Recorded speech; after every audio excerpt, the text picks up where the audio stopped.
not here after the game. NHTI with the victory remains undefeated, last undefeated team. I got Joe here with me. How you doing? Had a great game, 24 points here for the Lynx, and the victory over Great Bay. So, what'd you see out there tonight? Well, at first we started off a little content. I think we were rushing, forcing stuff, and then once everyone gained some composure, we got a rhythm and we learned how to fight together. Yeah, you guys, let's see, at the game summary, I mean, there was back and forth. You guys opened up with a 10-4 lead, but then they had a 12-0 run, and you guys recovered from that nicely. It was like 18-18. It was knotted up for a while, and then there was an injury midway through the game. Yeah. And he came back in and played. Did you talk to him? How's he feeling? His ankle's a little bothering him a little bit. We have no trainer right now, which isn't the best, but as a team, we're going to figure out to work him back out slowly so that way he comes back healthy. Yeah, he must have been doing all right because he came back into the game later. Yeah. It shows your toughness as a team as well. The trainer we had today, actually, she was great with the tape, and she taped his ankle up, helped him stretch it out, and then he came back. In the second half, you could see he was a little mentally wasn't there. I feel like he was thinking about his ankle a little bit too much, but he's a tough player. Yeah.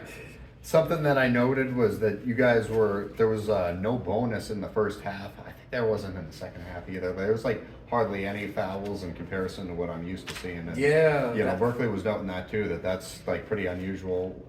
That was actually good for us because with all the fouls, then it becomes more of a slower game, and our pace is a fast-paced game. So without the fouls being called, we learned to just play through them and just keep running. One thing we preach is if the ref call it or if he doesn't call it, just get back on defense or just play through it. We're not going to get every call we want. Yeah, for sure. I mean, there was I think both teams were looking and they saw some calls that they didn't agree with it either way, but I think the refs did their best, and then, they did a good job here tonight, and it's just such a quick game for sure. Yes. Something I noted about the second half was it was like pretty close. I think they had them like slight edge with momentum at one point in the second half. And then Terrian got a steal, and then he broke away with a layup, tied the game up. Later on, Sterling nailed a three. Jonathan got a steal, went up and dunked the ball, and then Terrian got a steal. And you guys had a ton of momentum. You were up 50-46 all of a sudden, and their coach called the timeout. And Coach Irv had you guys in the huddle, and you came out of there with really a great 7-1 run. Yes. And we're up all of a sudden by 10 points after being tied. What was the mentality there? After Tyrion got the second steal, we realized that now they're playing more. We were able to push and get what we wanted. So then we had the momentum, and then we wanted to take control of that and control the rest of the game. Yeah, for sure. Something that I note for you guys just to work on a little bit is I saw earlier, let's see if I can pull it back up here. Yeah, points in the paint. So they outscored you guys 42-30 in the paint. I mean, that's an area. What are you guys going to do to improve that?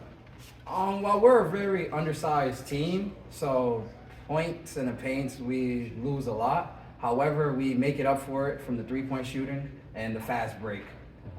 We got to help Tyrion on the boards because we leave him alone down there a lot. But he does really good on the he does great. Like, he does more than we could ask for, and we really appreciate him. Yeah, and then with bench points, this is a positive for you guys. You guys outscored them 27-16 there, so you guys clearly have a lot of depth. That's one thing we wanted to go over before the game, was that they don't really use their bench that much. So as long as we keep their main five running, get them tired, then we can outrun them. Yeah, so now we're headed into Thanksgiving. You guys got a little bit left, and then we'll have the long break there in the middle. So what's the schedule looking like around that time? We're off until Sunday, so everyone can go home and hang out with their families. We have people traveling from everywhere, Philadelphia, Detroit. So it's good for everyone to go home and spend some time with their family. And then we have Word of Life and Southern Maine before the break.